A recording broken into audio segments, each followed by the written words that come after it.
Let's get started. So good evening. It is July 6th, 2026. I'll call to order the meeting of the Milton School Building Committee. As we do with every meeting, we do a roll call attendance. So I'll just call them for people online. Carrie Hurley, Yes. Yes. Nathan Netto, Present. Bob Mayhew. Present. Thank you. In the room, we have Glenn Hoffman. Here. Peter Obersheimer. Here. And Sean O'Rourke. So we do have a quorum.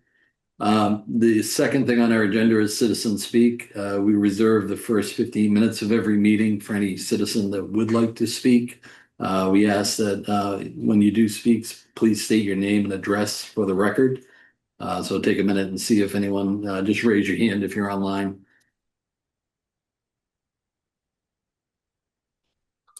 Not seeing anyone. So we will move on. Agenda item number 3, under, I believe it's new business. Yep. 3A is Laboret.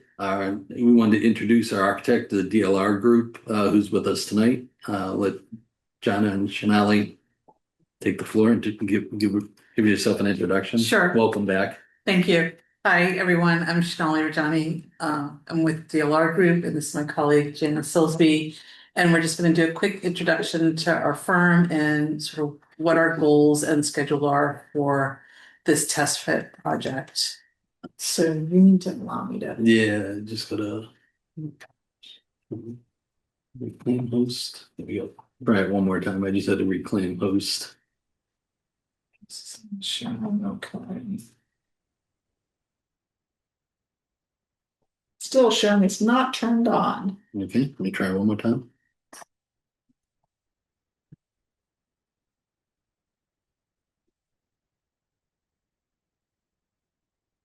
Yeah, co-host.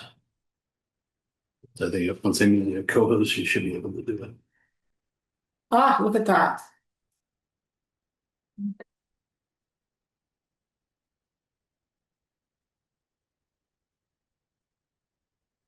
All right. Wait, I'll go away. There we go. So we're just going to do just a quick introduction. Here's our agenda overview, schedule, review of the site walk that we did, and a summary of the meeting we had this morning and next steps. And so just a little bit about who we are. DLR Group has been in business doing educational design for 60 years now, so 1966. We do everything from master planning, early childhood centers, elementary, middle, high school, as well as all the way up to CTE programming that, to what would be called 16, grade 16, so community colleges and things of that nature. This is our primary focus. We do more than just about anybody else in the United States, and we have a local office of about 50 people, even though in the local office, the K-12 team is small and growing. Shanali here is one of our, very first hires to build that team. But I have been with DLR Group now for 6.5 years. Before we had a local office, I was a fully remote employee and have my entire career has been here in the Massachusetts area. In fact, I worked on the Milton Hospital project back in the day. So our ethos is empowering learners through a forward-looking research-informed design focus that delivers transformational opportunity and fulfillment for all. And we really focus on engagement, well-being, community, and joy. But not having fun, then we shouldn't be doing it. So I'm a client leader and principal within the firm. And Shanali is the senior project manager with me in that, and like I said, the Boston studio. Also in the Boston studio, we have a local interior designer, that's Alyssa Albers. But the other person who will be participating in the project is Dr. Marilyn Dennison. She's actually a former educator. She made a career change about 7 years ago. She went from being assistant superintendent who had opened several campuses to working for DLR Group to be that liaison between actual pedagogy and education with the design team. And so she already has helped support Shonali and I with precedent programs and other things like that from around the country. But she'll be probably, I don't know if you'll ever see her, but definitely she's in the background. So would you like to? Sure. So we have a very tight schedule, looking to get you guys to an August 3rd meeting to present to the select board. So we've already completed the site walkthrough where you're going to see some photos and we're going to talk about what we saw, but we are starting to review all of our initial findings.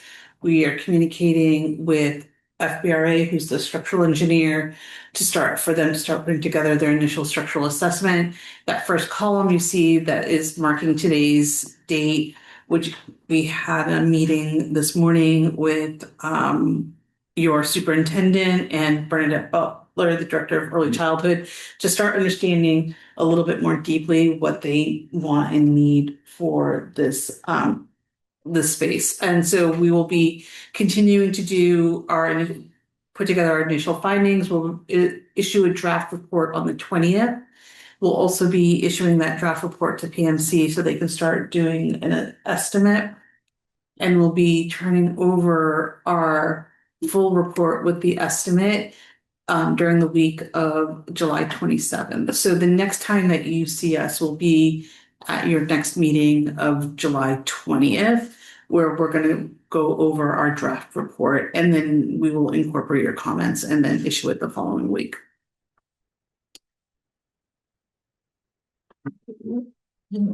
Sure. So we walked the site with FBRA and a couple other people from the town.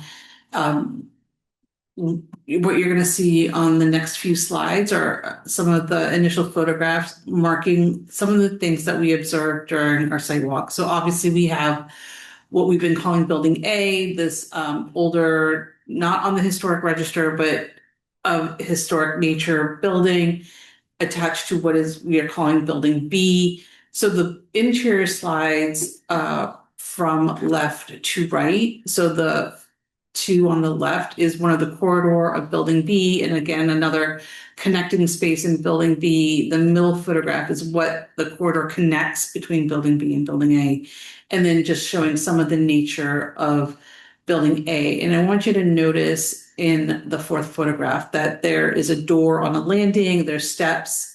I wish we could zoom the photograph. I should have made this one bigger, but there's a lot of floor transitions in that space. So that is one of the things that we'll have to navigate and understand is how are we going to manage all of the different floor levels. Here are some of the connecting spaces and understanding a little bit about the side turn of Building B and then the inner view. But it's just showing that there are these lot of corners, a lot of connections, understanding how are the volumes going to speak together? How are the children going to move from space to space? I think what we're seeing outside, there's a lot of outdoor perimeter that we have to think about when we are working on this. And then moving into Building C, the two photographs, the one on the top right and bottom left, are showing a corridor, the expanse of that corridor. They're really long. And so how do we break up that space and look at that space to make it learning and collaborative for children of this age and appropriate? The other photograph on the bottom left is the entry, understanding the ceiling height, the glazing, what the entry condition is, and then you're seeing a typical classroom. So how do we make that classroom sized appropriately, scaled appropriately for these kids? What needs to happen on the interior of the classroom to make it the best learning space for this age group? And then the furthest right bottom photograph again shows the transition between the levels. You're seeing stairs, you're seeing a lift. How do we navigate those floors, especially for kids, if they're staying in their classroom? Do they transition to other spaces for other programs? How do they navigate the stairs? How does kids who have mobility issues move around the school as well? So these are all things that we're going to take into consideration as we're looking at it. Is there anything else you want to add? The only other thing that I will say that came out of the meeting this morning was that definitely there's a desire, my understanding is you probably have all discussed this maybe even previously, to focus on what we're calling Building C, which is the building in the middle and then of the upper picture, the building on the left. It is a newer building. It has better floor-to-floor heights. And it also does have an elevator that was added in like 2013. So it is currently technically accessible, even though the entrance from the like front road side is not accessible. That building is from the back, and there are ways that we can make it accessible from any, from both directions. That we're not concerned about. In talking about that, then we also though just discussed, well, are we just going to, for this purposes of this test fit, probably just to not try to put anybody as far as classrooms in the building A. It could be used for administration, and we did go back and check photographs. What is considered the first floor of that historic building and the first floor of building B are contiguous. So you could get through that portion of the building, but it still may not be appropriate to put kids in, like, say, building B. And so we're going to focus first on what can we fit in building C.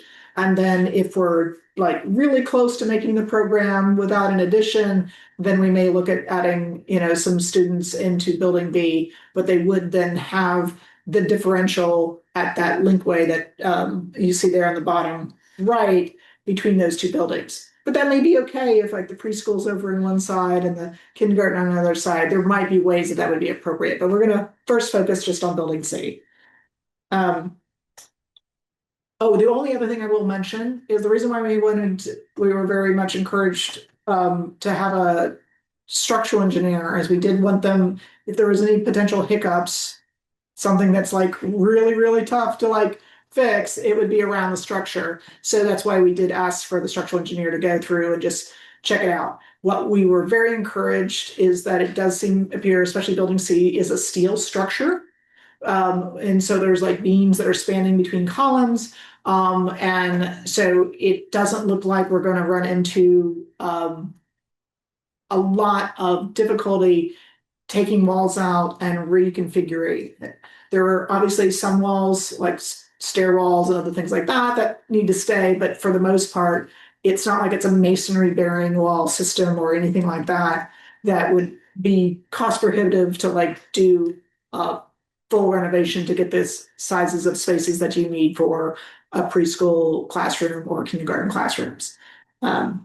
So we then this morning we talked about a document was shared with us about the number of classrooms, and this is the count that was shared with us. So there's 7 pre-K classrooms that are being asked for, and 3 of those are full-day classroom, 1 for general education and 2 for sub-separate. So the number of students that can fit in those is different, depending on if it's a substantially separate special education classrooms versus the general ed. And then there's 4 classrooms for half-day preschool. And we're also going to look at the potential, like if we went to all-day preschool, what would that look like? It may be like a dashed line, like you might need to expand here or something like that. But we are going to look at it both ways because you never know the future. And when we asked this morning, like, if you do this project, are we talking, is it a temporary or, 20, 30 years, 60 years? And it was like, no, it's a forever solution. So we do need to look far into the future and make sure that we have adaptability in case populations change or in case the pedagogy, like going from half day to full day, changes. In the next line is there's 16 classrooms of kindergarten, plus 1 for potential increase in enrollment and 1 for substantially separate. So there's a total of 18 kindergarten classrooms that are being planned, and then some half classrooms that will serve as intervention as well as conference rooms, staff rooms, and then a motor room. And the motor room is interesting because there's the need for like physical therapy and occupational therapy, but there's also the need for then a room that is like a multi-purpose room that's more for like physical education, as well as then just if the, more than one class wanted to get together or even a parent event and that sort of thing. So we talked about, what would that mean and what would that look like? Then there's a room space for specialists like art, music, as well as potentially library, even though they may not all be what you would see in a typical elementary, the ability to have those kinds of classes. And then, some office space for, the preschool and the specialists that would serve the preschool, as well as the nurse and main office. One of the things that's not on this list, but we are going to be looking at it a couple different ways, is how the kids would have food service. So how would they be served lunch? Because the full day kindergartners would need some sort of way to have lunch. And we actually have in-house food service professionals within our office. So we're going to ask them to give us a program that would be both like a warming kitchen if you did it somewhere else, as well as then if you did a full kitchen where you would be producing fresh, meals on site, because those will be two very different numbers. And that'll be part of what we look at for the next meeting, and just show you the differences that would make. We also talked about, well, then where would kids sit and eat, and how would that work? And we actually showed some precedent images and talked a lot about, like, do kids go to services like lunch, library, or does those kinds of things come to them?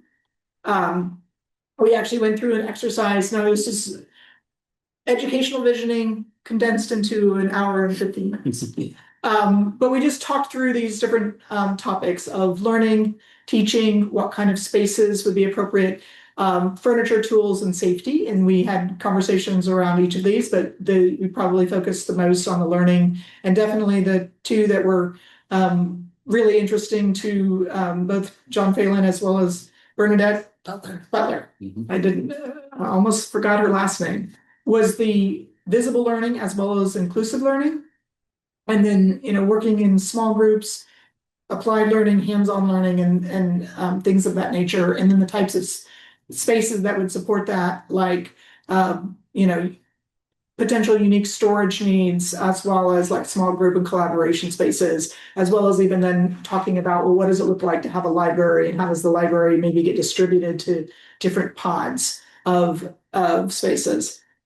The other thing we talked a lot about is, what does safety mean, and what does perimeter zoning within both the building as well as the site mean? And we got some really good feedback about that, and how we could, work the lines of there's the property, and then there's the building, and then there's within the building, keeping everybody safe and compartmentalized in a way that makes sense for the different, the preschool and the kindergarten, but yet not having a lot of delineation and lines, that those two programs can work together. And there doesn't need to be like a separate section completely for preschool. They can cohabit it like a same floor or that type of thing.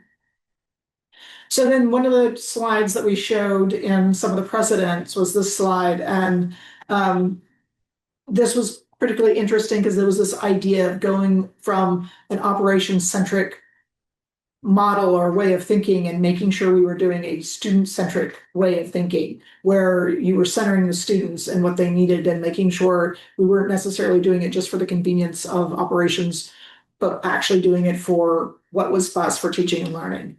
And we looked at some different spaces. These different images here were all things that were like flagged as being interesting, or things that they would look for. In the upper top, it is left is an image of a space between different like classrooms that were creating a pod, and a place for, like, there could be some pullouts, but it also could be that each pod has some sort of identity.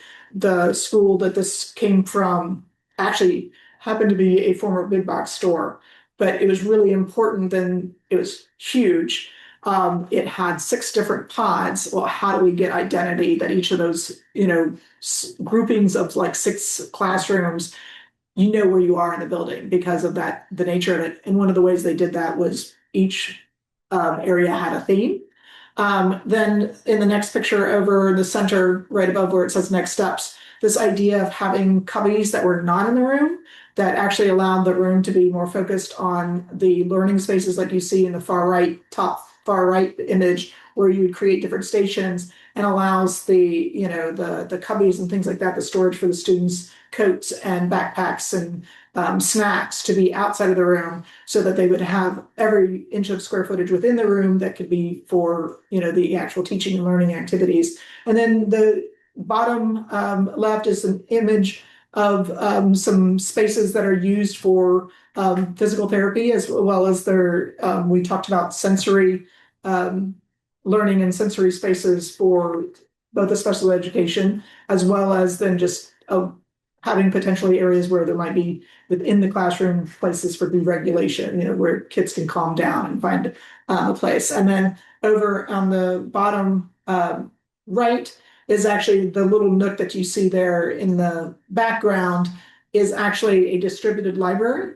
This school has a main area for a media center or a library where it actually has a professional that takes care of the books and the curation of the books, but then they are distributed to the various pods again so that it's right there at people's fingertips and that you don't spend a lot of transition time walking and going somewhere unless sometimes you do want those kind of events, but sometimes you want to be able to, especially when it's the kids that are on the half day, want them to have access to those kind of resources without having to walk through. So those were just some of the images that people spoke about and were drawn to. And that is all that we have.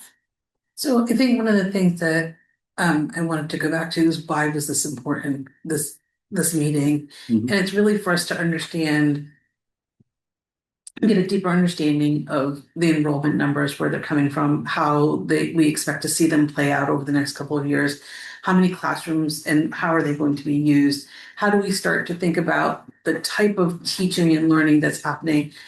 The Cubbies is a great example because it changes the way we start doing the test fit. Like you've asked us to do a test fit, look at an existing space and see what we can squeeze in there. But how do we break these spaces down in a way that if this project does go forward, it works for you? And so I know that we presented a lot of precedent images and we talked a lot of detail, but this detail is really relevant to us to make sure that we understand that this space will provide what you need and that it's all integrated. We're not trying to jump ahead. This is it's one step in this multi-step process. Yeah. And we felt very good about the information that we were gathered this morning. Again, we feel like now we can go through and we will be doing at least two very different options. But we'll also inevitably have some variations on those themes. Like the kitchen is one of those variations on a theme. And even just then, to have a dedicated library somewhere in the building versus a distributed model. And then how the pods work. If you looked at the 18 classrooms for kindergarten, that works out to be, you divide it by 3 pods of kindergarten, and then there might be 1 pod of preschool. That may work with the plan, but another way of looking at that is dividing it by 5 instead and having more pods that are smaller. And so we're going to be looking at it and seeing which makes the most efficient use of space within the building and makes the most sense to break down the scale. We did talk a lot about, it's a lot of kids, it's like 400 and something kids, almost 500 when you take the 350 plus the 120 preschool. And how do we make sure that everybody has a sense of belonging and feels good about it? And those breaking the scale down and finding a plan that makes it the most efficient use of space, but also is manageable for little children is one of the things that we're going to try to do with the test bed. And I think the other thing was, we touched on future proofing, like where does the future go? Like where does it sit on the site? But also, how do you future proof it internally? Do we design the spaces in such a way that there's one pod can straddle between pre-K and K? Like if you get A bubble year. right? Or something happens so that the design can accommodate that, and that the separation of the 2 age groups isn't so far apart that you can't accommodate it. So these are all the things that we're thinking about, like the entry, the flow through how does students transition through the spaces, and how do the spaces flex in a way 10 years from now, something changes, can the building adapt? Are we asking questions, Sean? Yeah, you guys. Absolutely, yeah. All right. I have no doubt that you guys can design very nice, spacious classrooms for kids. I have more pragmatic concerns. My own experience when dealing with pre-K plumbing is always a huge cost. We're gonna have to have a bathroom in each classroom. Mhm. When you mentioned pods, that's the first thing I thought of, was, oh, is there a way we can design the pods to incorporate the bathroom so that we have that toilet room function serving to the classroom? I'm just wondering how, Mhm. have you thought about that for this project, or have you had a Yes. chance to, and, you know, what are you thinking as far as that with an existing building? So a couple of things, because of the nature of the classrooms that are over there, there's actually quite a bit of plumbing already.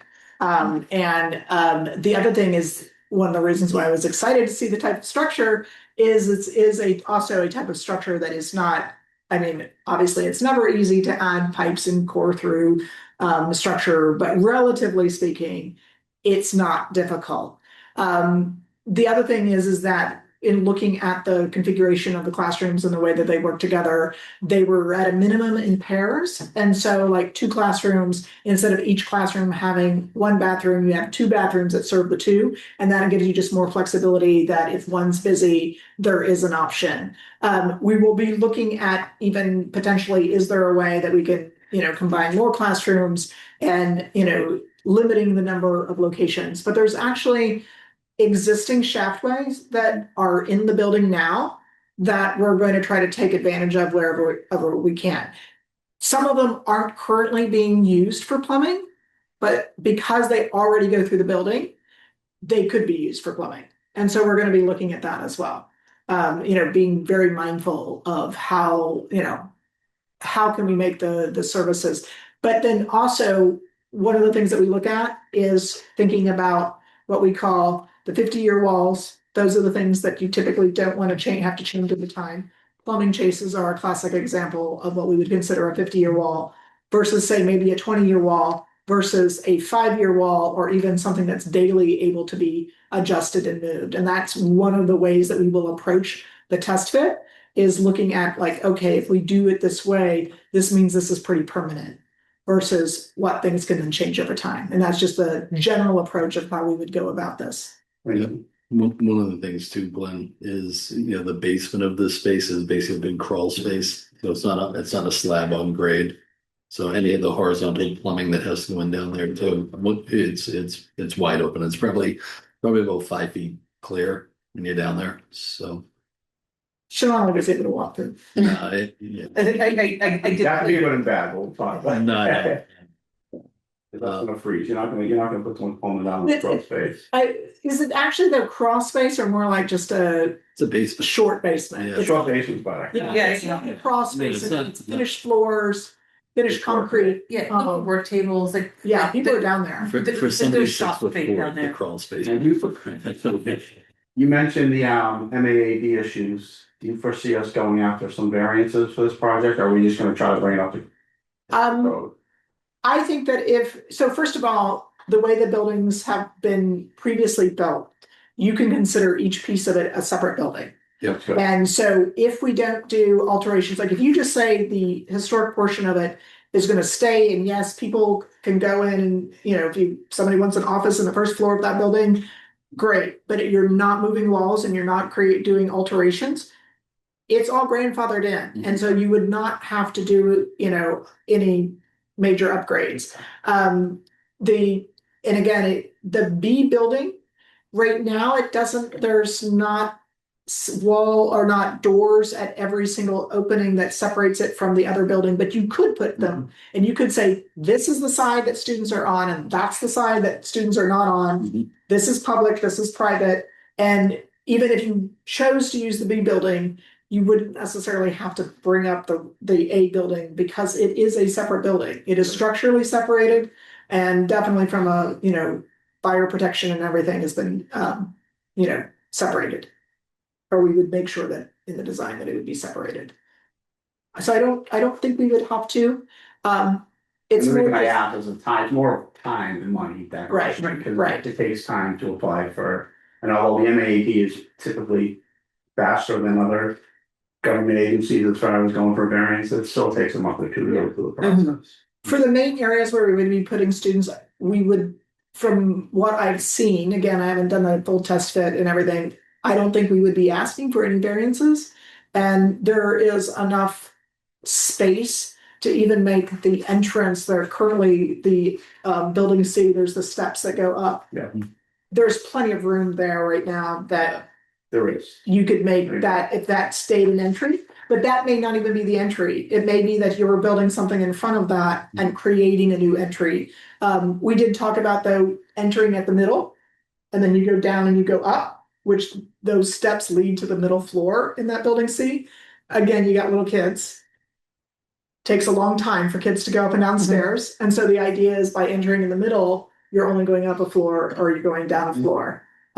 So yeah, there's plenty of space to make it so that you would not have any issues with, MAB. NAB is accessibility. Non-institutions of acceptable access, Yes, as opposed to the ADA, which the way the law reads in Massachusetts, whichever is more stringent is the one you have to follow, and typically, as you know, MAB is more stringent than ADA. That's fine. Just, yeah, for other people that are online that may not know, that's where I was mentioning it. Any questions?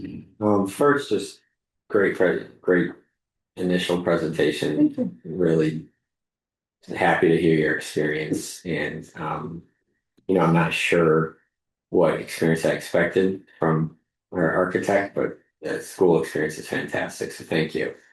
I mean,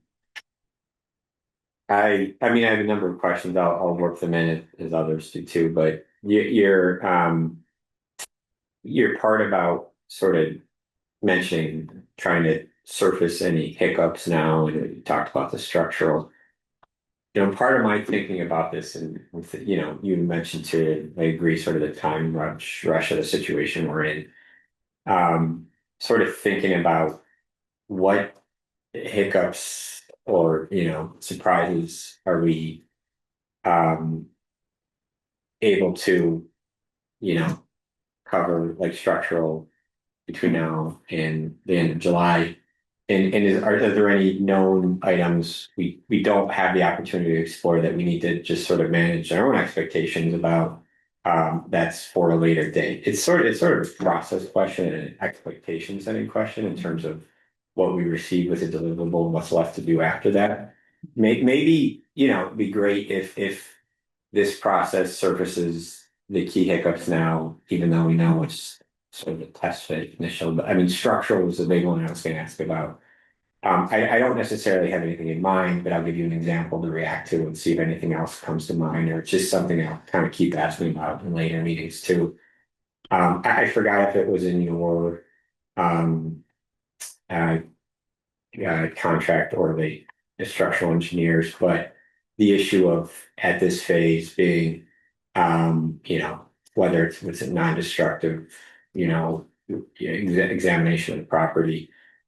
Does that mean, and so keep in mind, not an engineer, not in construction, not an architect, so that's the lens in which my questions are coming from. Is there sort of a later time, maybe post acquisition, if we acquire it, that there will be, a later phase of diligence that we need to sort of know we still have in store for here, whether that's property viability for a school or just major costs, additional phases to kind of examine like what we might uncover with the property. I mean, you can kind of take that 30,000 foot, you can take it nuanced. I'm just kind of thinking, trying to manage my expectations, like what are we able to sort of vet in this phase and what is for later? Right, so there's the reason why we wanted a structural engineer is because definitely we wanted to make sure that we understood how the buildings work and whether or not it'd be difficult for us to make changes. They would though want to go and do a deeper dive and more investigation on that structure if the project went ahead. The good news is that down in that basement, that low basement, you could see it. It looks like in really good shape. And typically when things fail, the bottom fails first. And it looked really good. Now, on the flip side, the portion that did not look as good was the historic building. That's an old rubble foundation. But again, depending on if we are avoiding that building and we're just saying it is what it is, then, it's stood for however many hundreds of years. it will probably continue to stand. And if you're, as long as you're not going in there and making a lot of changes, it's probably fine. But there are definitely some things that they would, if we were doing a project, they would want to go and check out. And there's already a little bit of, there was an addition, and there's some issues with the way the deck is attached and things like that. So there would be some things there. But again, that's not unknowns. Those would just be things that we would need to deal with. But if we were to do any major intervention in the historic building, there would want to be some testing, and they could not see the roof structure. They're like, what are the sizes of the rafters? They were not able to see up in there. Whereas in the other building, they could just pop a ceiling tile, look up. In the B building, it's open web steel joists and there's some columns in there. In the C building, it's steel beams. But in the A building, they could not see what the full structure is. We know based on when it was built, it's wood, but we don't know if it's undersized, just because we couldn't see it. The other thing that's always the number one thing is if we start adding additions, which chances are we're going to recommend that you add an addition because of the gross motor rooms and other spaces like that. We don't know what the soils are like. We also don't know, is there ledge? Is the reason why the building was built the way it was is because of the nature of the soils, is the rocks, what is the geotechnical profile of those soils? That is with any project until you actually go out and spend the money to do borings and things like that. We don't know. And then, of course, the other thing is just honestly, what are the neighbors going to think? And traffic, that kind of thing. Until you do those, there's a big tree that has been saved. I know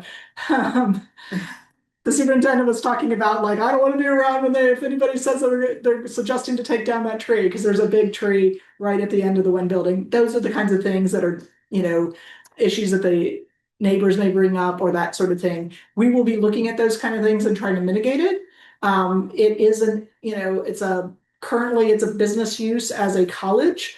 It would become an educational use as a preschool and pre-K or kindergarten. So I have not yet checked out the zoning for Milton, whether or not Milton has specific zoning for educational uses, but educational uses are protected by the Dover Amendment. So it's not like people could say you are not allowed to build an educational use, but there may already be some zoning in place that would regulate how, like, say, setbacks and things like that. And we will take a peek at that. But those are the kinds of things that adjacency to Fawn Pond should alleviate any issues, I would think, with. one would think. One would think. One would We're think. still go through the process. Yeah. Right, Exactly. right. One would think, but those are the kinds of things that, like, I could see, we are assuming that if this it's a major renovation, the rooms and the walls are going to have to be reconfigured. The existing spaces are too small. They're like, 750 square foot are the existing spaces.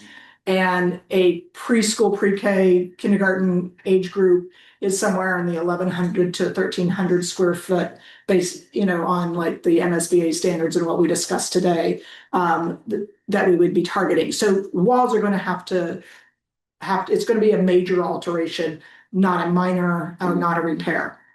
We're thinking all new systems, It's just assumed going into this. new HVAC. So we don't see that as like a worry or something that because we're going to be assuming in the pricing that it's new heating, ventilating, air conditioning, potentially new service for electrical. All of those kinds of things will be built into the project. The envelope will be upgraded and done according to the new energy code, because it will be a alteration, and the amount of change would require all of those things to be brought We'll up. be over the 50% threshold, I'm assuming, correct? You are going to be over the 50% threshold. Again, which is why then we're saying building A is a separate building, building B is a separate building, and building C is a separate building. So that each one of those could be addressed separately if needed. Like, we may just not do anything to building A.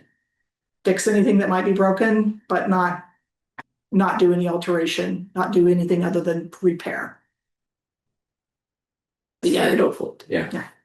it will be a lot of, new walls and reconfiguring. Let's see. Yeah, maybe see if anybody online has I haven't questions. seen more, but. Yeah, I got a couple too. So not seeing any members raise their hands, so I'll jump in with a couple of mine. So for the 18 classrooms we're talking about for kindergarten, what's the class size that we're looking at for that? So they said that 22 Mhm. was the class size. And then it was 15 and for the, preschool, 16 for the half-day preschool, and then 9 for the substantially separate special education. And then overall numbers for the pre-K was like 120. Yeah, Yeah, Yeah. and then the kindergarten would be 352. 352. What is that, 472 if my math is Yeah, right? But that's 396. 18 times 22 is 396. 18. Yeah, because he had built in an extra classroom.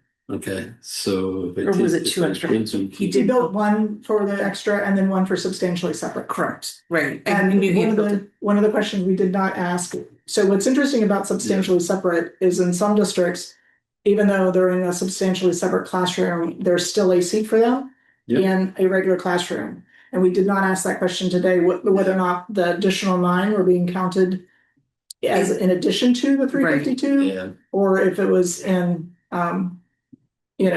part of that. So we do need to ask that question and get clarity on that. because like right now, just from what I've seen for enrollments, there are 12, 15 classrooms, I think.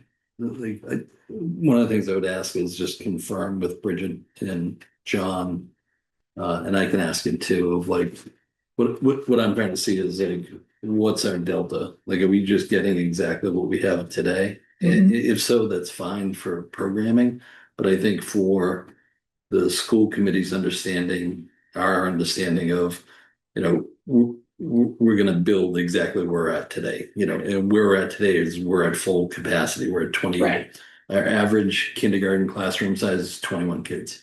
So there's no expansions possible there.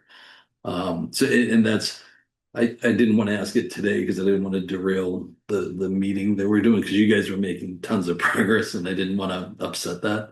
But I think one of the things for some people to understand is, what are we using today? What are we getting with this project? And then looking historically at like enrollment trends, Mhm. because it might be low this year, whereas higher in previous years. And if we have that, when that happens in the spaces that we have now, we have spaces because we're in bigger buildings. Once we build this and we're constrained by that, we're not going to show, Right. rent trailers for a year or something like that. So how do we address that?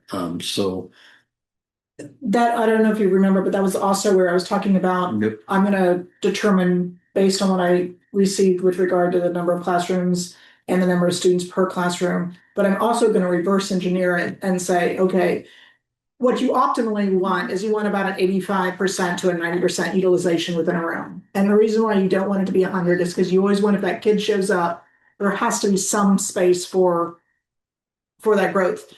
So, if you say, okay, what we're actually going to be doing is we're going to take the enrollment and then we're going to divide by 20 kids per class instead of 22, because that is more like bringing down the utilization to something that is more reasonable.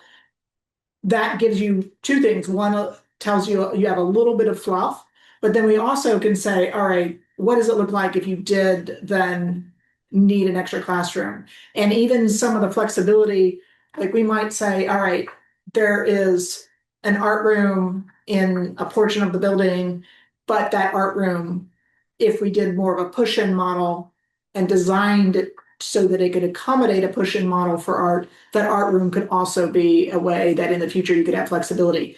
And then if you, like I said, mentioned earlier, the half to full day, dotting in and saying, okay, if you made the decision when you actually do this project to go all full day preschool, this is how much space you would actually need. Like if you stuck with a half day, this is what it would look like, but if you went to the full day, this is what it would look like.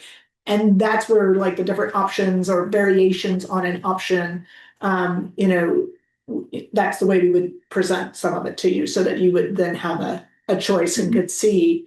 And you wouldn't even have to make the decision now. It's more just, okay, I can see how we could grow into this and what that would look like and the difference in cost in looking at it the one way versus the other way. So by doing that, and I was trying to follow that earlier too, would that equate to basically more classrooms? It would. Yeah. So, Okay. Yep. so right now he's got the 352 And at 16. 16 and 20. So add another 22 because he has the potential increase for enrollment. So that's 374. 370. Now Correct. divide 374 by 20 instead of 22. Mhm. And that would be then the number of classrooms Yep. that we might propose Correct. so that you would not be thinking of it as designing for max capacity, but designing for optimal capacity, which is usually, like I said, it's somewhere between 85 and 90% utilization. Got it. Just one other one too. So I know there were options. I actually appreciate the discussion on full day pre-K. Having an outline of that's going to be there in like the full kitchen versus the warming kitchen. For what goes to the cost estimator, is that something that we're going to make a decision and or are they going to cost both of those? So his cost estimating at this point is going to be so high level. Mhm. He's going to do a cost per square foot based on what he thinks the renovation is going to cost. Yep. And he's going to do a cost per square foot based on what the new construction. And again, the unknowns are the soils and things like that, but we will have, contingencies built in. So the difference between say adding full day versus half day is just more square footage. We can give you those options. No, that's fine. Yeah. Give it's just But essentially, we can extrapolate Yes. what that addition, what that Yes. cost would be. Yeah, so you'll be able to see it, it'll be like in a table formula format, and it'll be, if there's option one, there might be option one, A and B. Yep. And the square footages will just be able to go with those, so you'll have, be able to look at that. Okay. We'll see. Just to follow that, I was going to ask, and I think you largely just answered, sort of just help me high level picture the deliverable. And I was gonna use just given that I think there's a few variables we're talking about Right. here. For example, you kind of just answered it around some A/B options that might come out, whether we do addition or not. Trying to think what other, swing variables we talked about, but I mean, are we talking about like a narrative kind of detailing different steps along the way with just, final cost estimates based on a few options? I'm trying to kind of keep it simple for myself, but just if you could just say a couple lines on the deliverable. Sure. We will definitely have a portion that talks about the process. Did the site visits, went with the structural engineer, that type of thing. And then we will talk about like the process of, meeting with the educators and determining what their space needs are, and even how we arrived at like classroom sizes and things like that. That is all more narrative. And then we will have the options. And like I said, there might be, there's definitely an option one and an option two, but there might be slight variations within that. And then there will be a table that goes with that shows the cost estimates. So you will. Yeah, I think also like usually what I've done in the past is like for the options, I usually have like a list or a narrative that goes along with the description of the options. Being a little bit more explicit about the square footage, what is renovation, what's new. Right. And in each option, we're going to repeat ourselves, like in each option, because there's going to be overlap, but it's going to be like all new MEP systems, add sprinklers, like those things are going to be identified so the cost estimator will know. But when you look at the options, you're going to be like, yes, both options are going to have new mechanical systems. They're going to both be upgraded sprinklers no matter what. But the square footage is, and maybe like the location of where the addition goes may be different. Like we haven't quite, gotten into the options. So I don't know.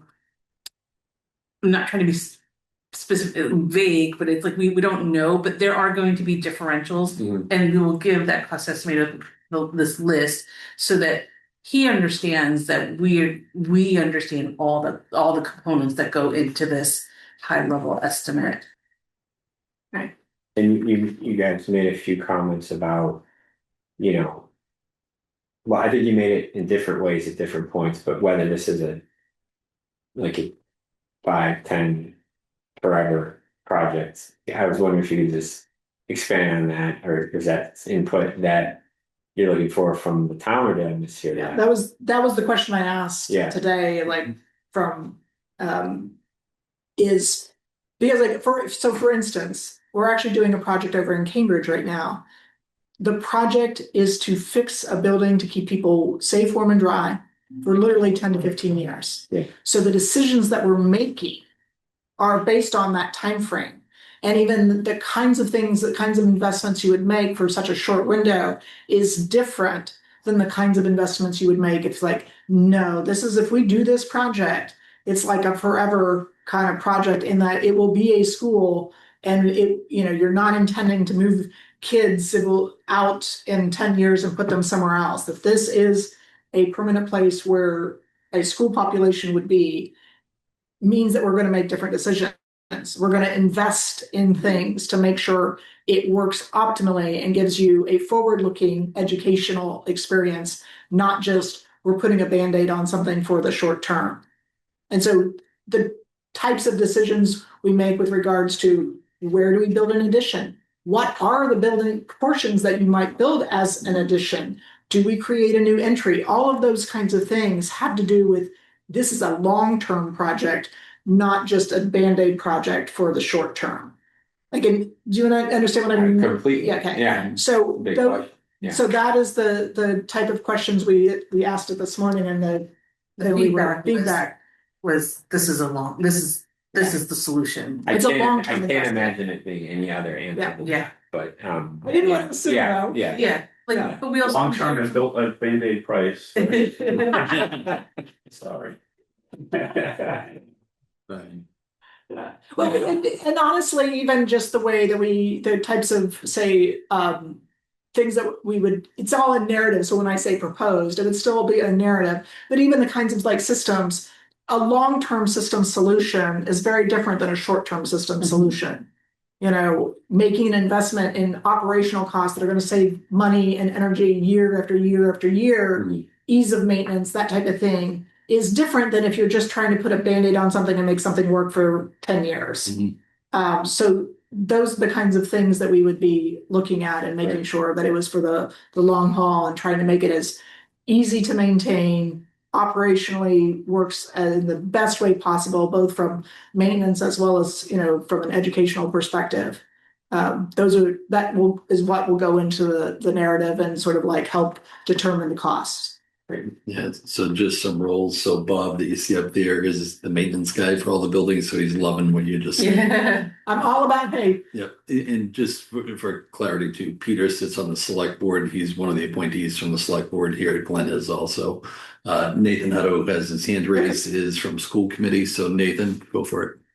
Hi, everyone. This is a great conversation. Sorry I can't be there in person. Like Sean said, I'm a representative from the school committee. I wanted to make sure that I understand how two parts of the discussion are coming together. I think I follow what you said, but I just want to confirm. So we're talking about two different things. One was someone mentioned that we'll have to understand that there's an assumption that we will need to do an addition onto this building to meet our program goals. But we're not sure exactly what the constraints of any addition might be.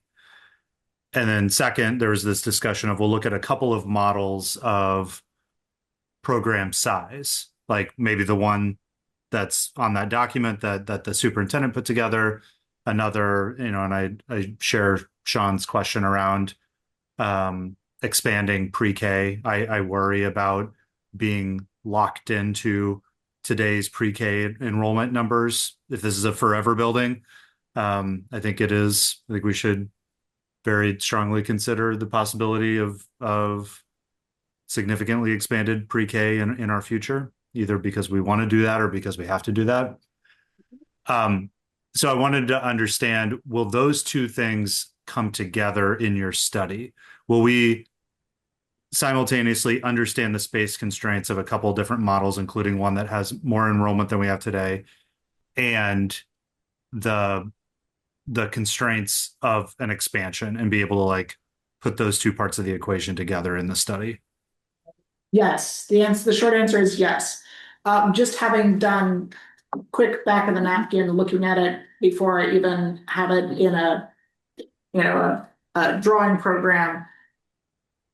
Again, any of the ancillary spaces and support spaces, in like the gross motor room, OTPT, those kinds of things, you will not be able to fit within the building as it currently stands, especially given if we are avoiding the, building A and things like that. What I just don't know yet is where on the site it's going to make the most sense to add an addition. Inevitably, it probably wants to be towards that big tree, but we are definitely going to be looking at it, in a way that how can we do this in a way that is clever, that can, work the best on the site for the site as it appears. As far as the growth, I'm definitely going to do a look that just gives what we have on the page. I will want though input besides just obviously it's very easy to change half day to full day. But if we were to add additional capacity, I will need feedback on what does that look like? Are we doubling it? And again, remember, this is just paper. So except for maybe perception outside of this room, there's no harm, no foul. Like, it doesn't mean that that's what you're going to build. Like, you're just testing it. So you can say to me, I want you to double the preschool program to see what it would look like and how much square footage that would take. That would be a reasonable request, and we can totally look at that. But those numbers should come from you. I can speculate, but those numbers should come from you based on Your historical data and, what you're seeing, somebody mentioned about, the sales of houses are a prediction of your growth. Like, we would have to do some sort of deep research where you may have access to it more readily and can provide that. Quick So follow up to the last question. I don't know, because I haven't been in the building really yet. Is it possible, like we mentioned, they'll build an A, we can't do much with. Is it not possible that we keep building A under a 50% renovation so that that's the and actually incorporate some of the program into that building where you can. hopefully not need an addition? Just throwing it out there. So the big spaces, you don't have existing spaces that can be made into big spaces. Okay. So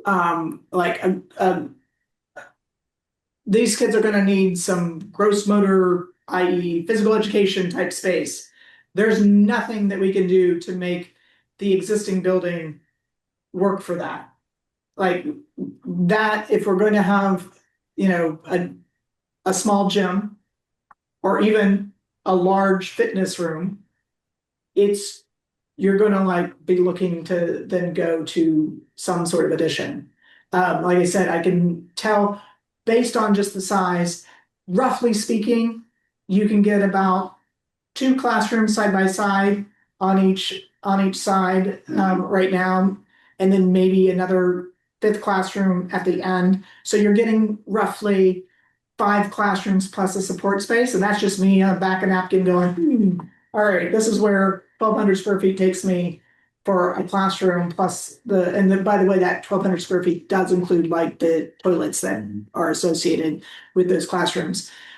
I can already tell you're only going to get between 2 and 3 classrooms per side in that building. You got it times 3 floors. We're already at 15 to 18 and we haven't even capacity, and we haven't even had into preschool yet. Right. So inevitably, you're going to have addition for those big spaces. The reason why I'm saying, okay, we might not need to add more if you kept it at 7 rooms for the preschool. That's why I said, well, what if we put the preschool classrooms in the other building or something like that? And again, we're doing universal classrooms, so where you actually assign and how you split it up, that could be decided later. But just conceptually, where do we put those other 7 classrooms? Possibly some of them could fit in building B. You're still looking at an addition. it's not the admin spaces that I'm worried about, like the office spaces and that sort of thing. It's the bigger spaces. It's the kitchen. It's the, even if it's a warming kitchen, it's the gross motor room. It's the OT, occupational and physical therapy. It's those kinds of spaces that we're going to run out of room within the existing building and we need to find, where do those spaces go? Yeah, and that was one of my notes to ask about too, is like the progression of the design is like fully utilize building C, look what you can utilize building B for. So basically, whatever we're buying, we're trying to maximize what we're purchasing. Right.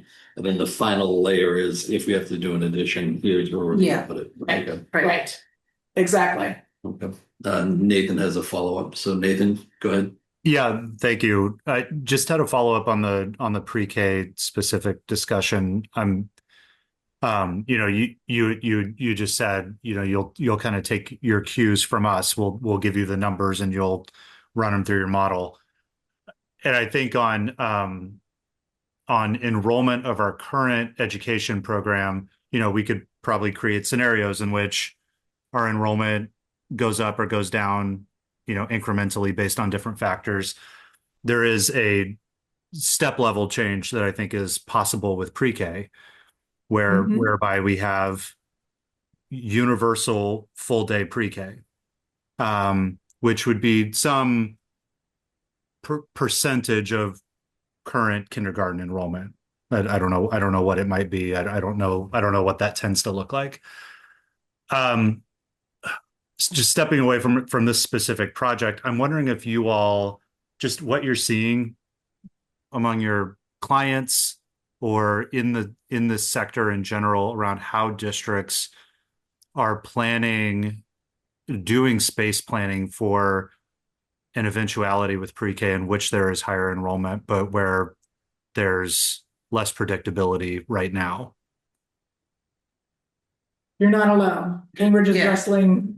That's the client that we're working with right now that are wrestling with how do they do this. And they're also like, the master plan that we did for them looked at different ways that they could also do a dedicated center. It is all the way across the country. People are wrestling with this. One of the, right, It yes. is. It's one of the biggest questions that we're. One of the things that I am like the North Kansas City School District is doing is they've actually started taking over big box stores and putting preschool, pre-Ks in those type of, because the retail space has gone defunct. They're sitting empty. They can get them for inexpensive. And yes, it makes for an unusual layouts, but they've found them to actually be really successful and really cost effective. Everybody is dealing with it. One of the things that is so difficult is there aren't enough spaces with the current enrollment. This isn't even talking about existing or like growth.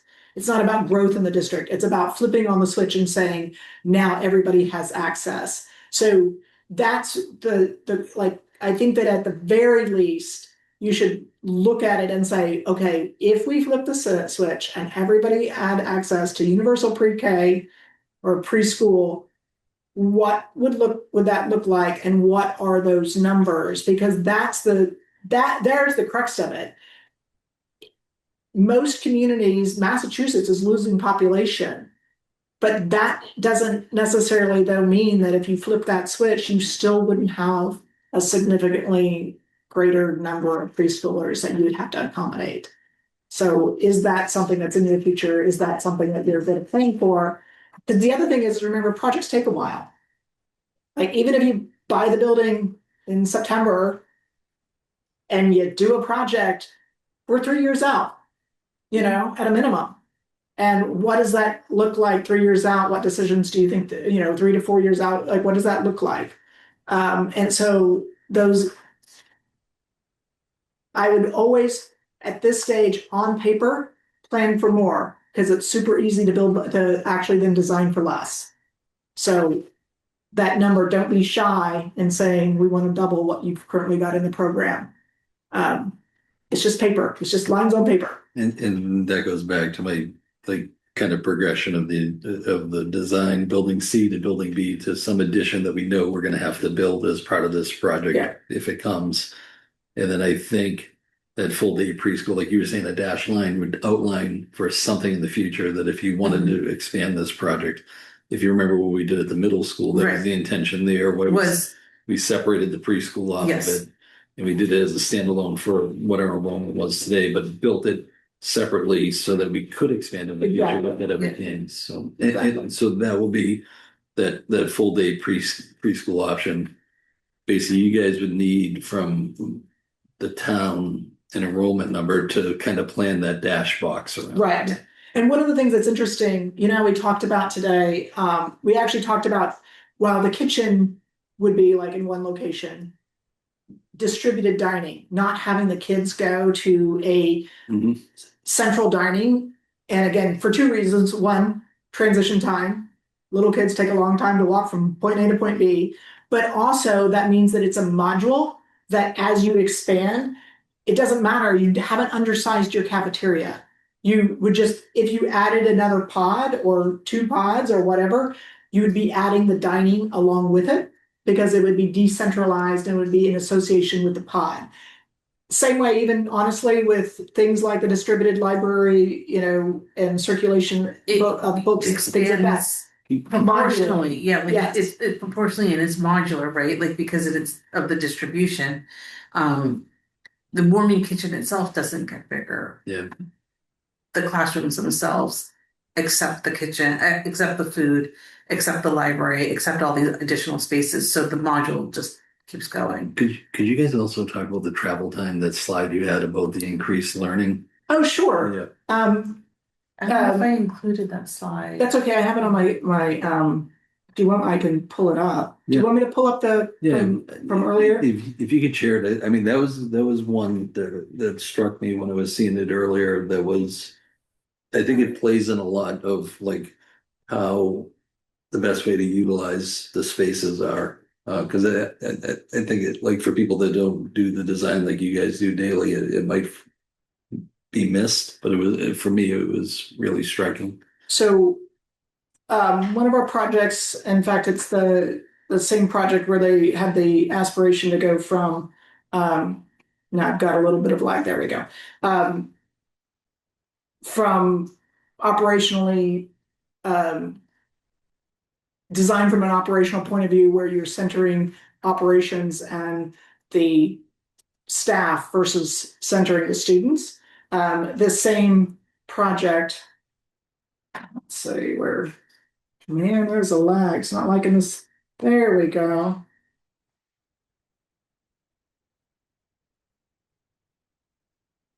Okay, I'm going to now see if I can share. Sylvia is a co-host, so you should be good. Yeah, I'm just trying to find and making sure I'm sharing this the right one. There, I think, let's see if this works.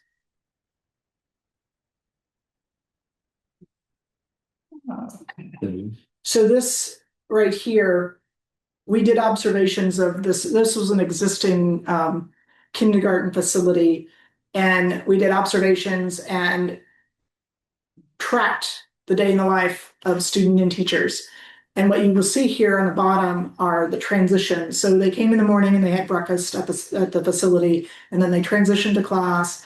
And they're, between each one, they went to like special instruction. There's another 7 minutes there and another 7 minutes coming back. And then they had class, and then they eat again, and there's another 5 minutes there. Then they had 3 minutes of transition to go out and play at recess, and then they had another 3 to get back to class, and then they did 5 minutes of transition to to go to art, and then another 5 minutes back to class. And you can just see all of these different transitions versus then the design that we actually proposed, where they brought the art actually came to them, the distributed dining came to them. So they created these pods that had 6 classrooms. They had small group rooms and other kinds of like support spaces like teacher planning. So the teachers also had a space where they could do work collaboratively and look at collective curriculum issues and things like that.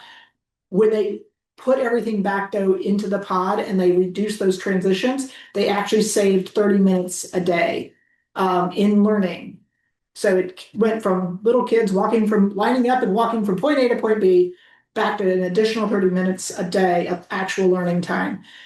That's super important when you have the half day kindergarten, preschool, that kind of thing. I guess in this case, it's preschool. That was for a full day program, but still the same, would apply for the half day programs. What it ended up being that it was a 48% reduction in transition time, which equated to 3 additional weeks of learning across the school year. That's a lot of learning time. And that is just one of the things that by having this, instead of saying like you would in a normal elementary school, oh, we've got that cafeteria and all the kids are going down there. No, we actually designed different, I don't know, I think actually if I go forward by one, let's see if it'll actually let me go forward.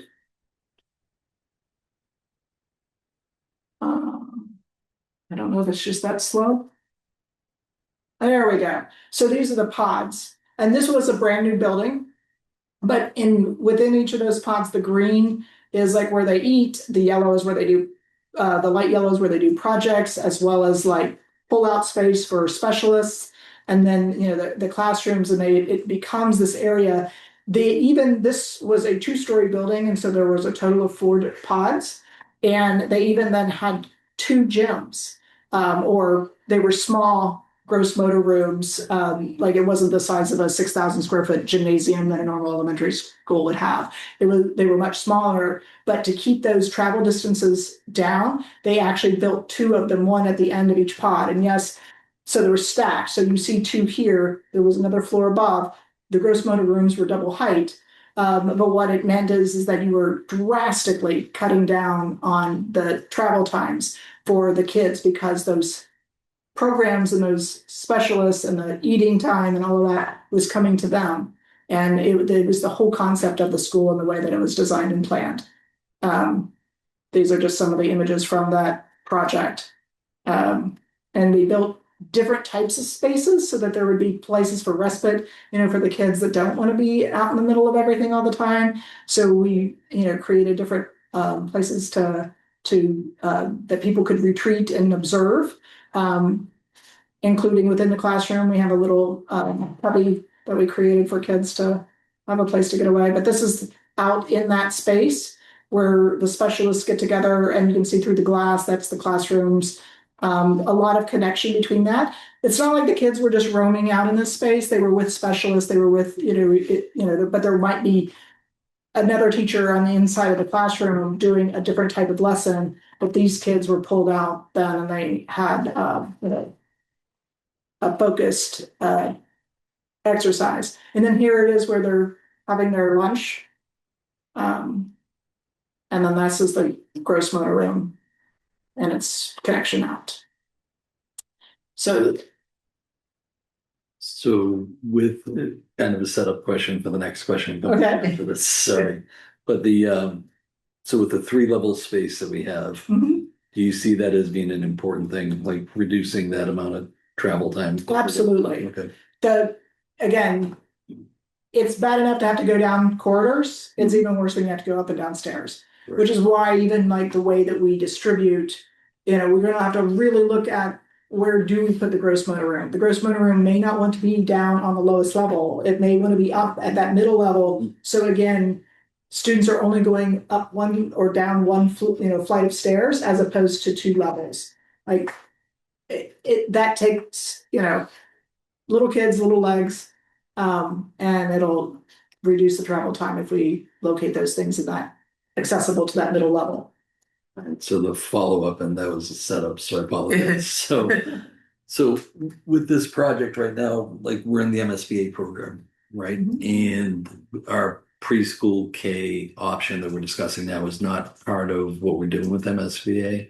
So I think for like all of us, not really focused toward you guys, but at some point we have to have a kind of deeper discussion of, are we gonna just go this on our own, forego MSBA and just kind of push along and do this? Or are we gonna say, we want to go back to MSBA, hit reset, re-get our options for enrollment done and do it? So that the question going, because you mentioned it earlier, is like, for the type of layouts we're doing, they probably won't be MSBA quote unquote compliant. We can do them. Mhm. Yeah, the sizes of classrooms that they were. The expectation right now is that there's an 1,100 square foot classroom, because that's what you have Yep. existing. So that's what we were going to use as our module when we were laying out the classroom. So I actually don't think well, I'll tell you in 2 weeks. Mhm. I don't anticipate though that there would be anything that would like raise eyebrows. And honestly, the fact that it's looking to reuse a building is a good thing, Yeah, from their I perspective. wasn't anticipating us stepping far away from the Yeah. MSBA Okay. at all. I think part of the reasoning is that, again, we're future proofing the building, right? Those are standards that are set across the state.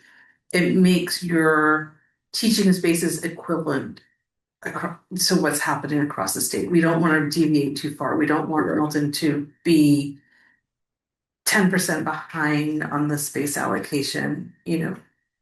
Parents look at these things when they're choosing where to live, where to send their kids. So we want to make sure that you're leaders, not followers.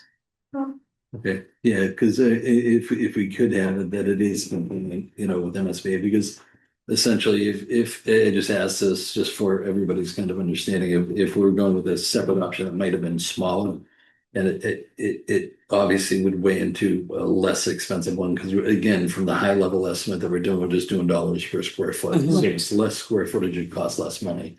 Right. But I think if we all agree and kind of looked at everybody around the room, that we want to run with an MSBA model, just in case we do want to go back for it.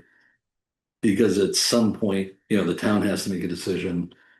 Do we want to go forward? We're trying to compare at some point this project to the overall Guile Road project, Mhm. right? And I think Right. it's important to have same metrics for both of them as you're comparing them. So I just want to check on that.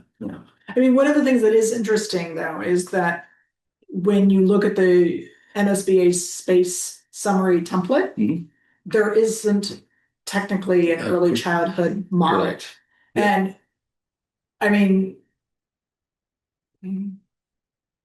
they don't usually jump up and down and ding people for like I said, we were not intending to put a 6,000 square foot gymnasium. We were planning on sizing it based on our experience of working and having done multiple early childhood centers all over the place, and it probably will end up being more in the 4,000 square foot or maybe even 3,000, 3,500 square foot size for that. That technically, there's no place in the MSBA space summary template that you're going to find a space like that, but I would think that they would still be supportive because it is a very different population that you're building for here than, like I said, an elementary or something like that. And as long as we would be able to prove from an industry standard perspective that it is appropriate for this age group, I don't think that they would like ding you for it and suddenly come back and say, no, you've got to build a 6,000 square foot gymnasium instead. There are, the other thing is they don't have a standard for preschool. Right. But what I would recommend, and this is what my intent was, is to compare it, was to put as if everybody was in kindergarten and see what it spits out as far as like, how many classrooms would they expect? Because the way that summary puts it, you put it in according to grade and it will come back. I could imagine though that you might need a little bit more of the support spaces. Little kids tend to need a little bit more support space, but still I think that we can look at that, and those are the kinds of things that almost every community deviates from, like how many offices and all of that. Yep. Yeah. Yep. Cool. Any other questions? Anybody online with any follow-up or any other questions? Seeing none, all right. So I think I covered agenda items A and B. I think our C item is kind of next steps for you guys. So, as you laid out, our next meeting is in 2 weeks on the Right. 20th. So there'll be a draft that comes in at that point. We'll have a similar roundtable of this. Yeah, and we will be showing options So we will have the options and you'll be able to comment on the options and there will be time to like revise even if there was something there. We're excited. Right, yeah. Yep. Any questions on next steps or anything? I just appreciate the presentation and it's impressive. Thank you. Excellent. We're excited. Yeah. Yeah. This is fun. Yeah. Yeah. This is the fun end of it. Yeah, it's totally the fun end of it. So we're just gonna move on. You guys are welcome to hang out and stuff like that. So we'll move on to agenda item number 4, old business, which is module 2, owner's project manager, OPM selection update. So I believe Or we you don't have to. Yeah. It's That's what up I'm to saying. you. It's totally up to you guys. We have received, I believe, from the MSBA that we're on for July's confirmation of PMA as our OPM. So I just wanted to kind of relay that to everybody. I forget the exact date, July 13th. Is our update. So that's actually next week. So that is